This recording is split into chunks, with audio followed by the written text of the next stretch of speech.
Hey guys, welcome back to Kicking It with Kates. Apologies, there's been a huge gap in my uploading. Just needed some time. Everything that's been happening, I've just found it quite heavy. I recorded a video just after the murder of George Floyd flooded our timelines, and it was just me crying and ranting, and I just felt like it's not about me. My love and support goes to all of the black community, the BAME community, that I just can't imagine how this has felt for you.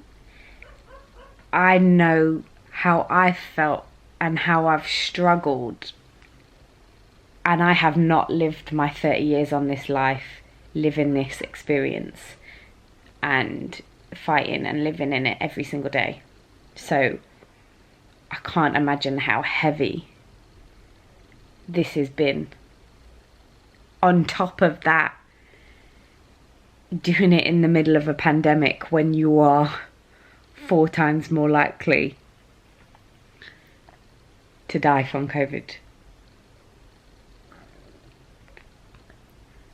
My whole sort of adult life and career and passion is built off black culture. You wouldn't even know about me. I wouldn't even have a YouTube or anything if it wasn't for black culture.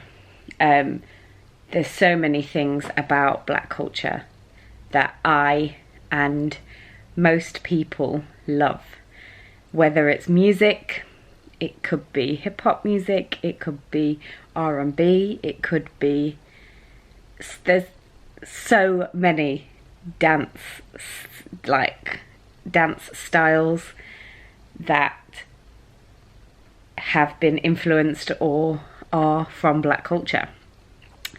I would not be doing the things that I am doing today if it was not for the amazing things that black culture has created.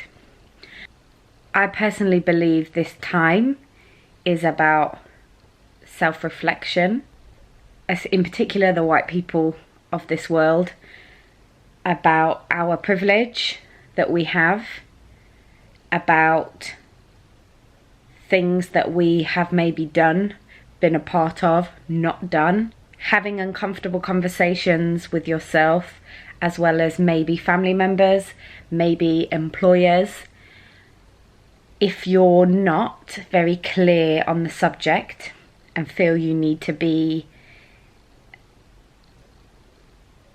a little bit clearer and more educated on it, I am going to list in the description bar lots of different resources.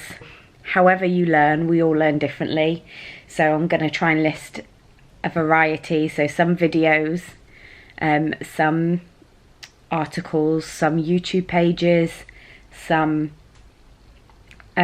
books for you to watch and really apply. I think in the UK there's been some conversation in terms of people feeling like America is different and racism doesn't exist in the UK, and that a lot of people are feeling removed, like it doesn't apply to us. When I say us, I mean the UK, and in particular white people in the UK. That is not true. Racism exists here. Obviously our police don't carry guns, so in terms of the way situations are handled here, it may not be as in your face as it is in America, but it is happening. I think it is extremely ignorant to think that because it is outside of your realm of experience that it just doesn't happen. And I think what it's about is listening to the people who have experienced it and taking heed of that before we move forward. At any point in history that we look back on, we have this, we are looking back from a point of hindsight, which is helpful in any scenario. We can look back at slavery and lynchings and things that are in your face and say how wrong it is. But what you have to understand is the presentation of it, the way the powers that be were packaging and presenting those events and things and themes to the people at that time, made them believe they were on the right side.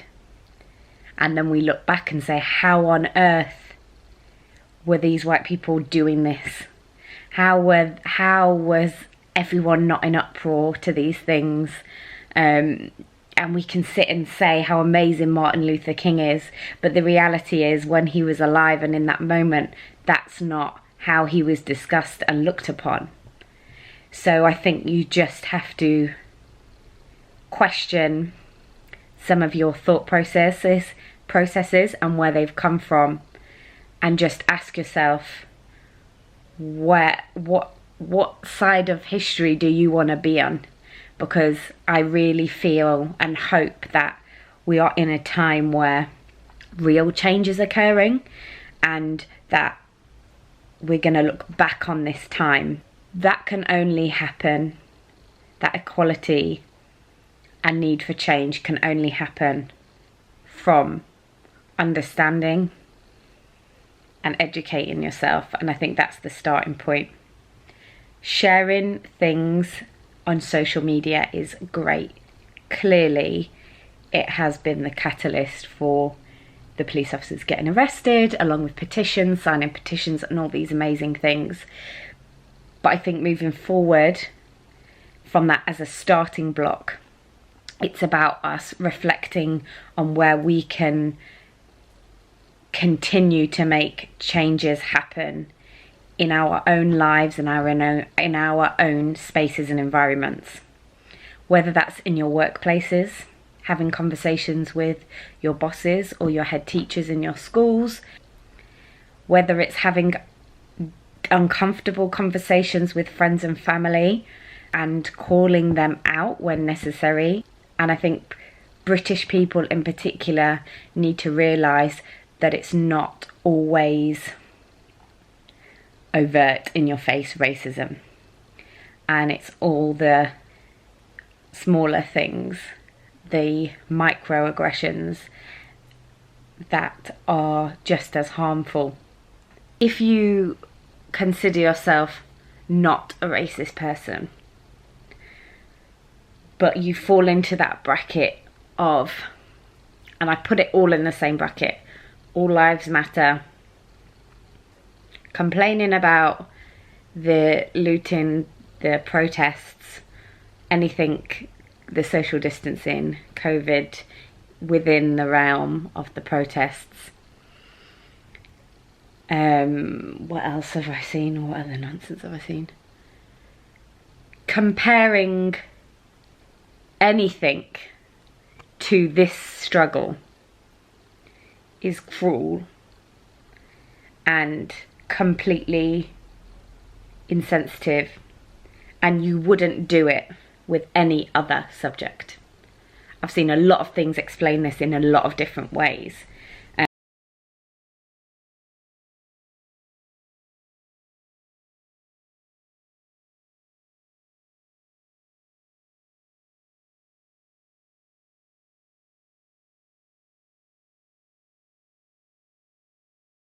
And it is so painful that people do that when it comes to issues of race, the Black Lives Matter movement. And the only thing that I can think of is that it's that defensiveness. It's because it hits a nerve within you, and it's uncomfortable to call yourself out on these things. So it's a defensive reaction. And I think if that's been your reaction to watching a man be murdered, like, you need to reflect and look within. I'm going to leave it there. I'm going to list the resources in the description below. Take the time to read them. Take the time to watch them. Take the time to listen. Take the time to reflect on yourself and really think where your voice is effective in your life. This isn't going to be something that's fixed overnight, and it's going to require consistency. Stay consistent. I'm standing with you all, and I will fight and do as much as I can to make this world an equal place. Bye.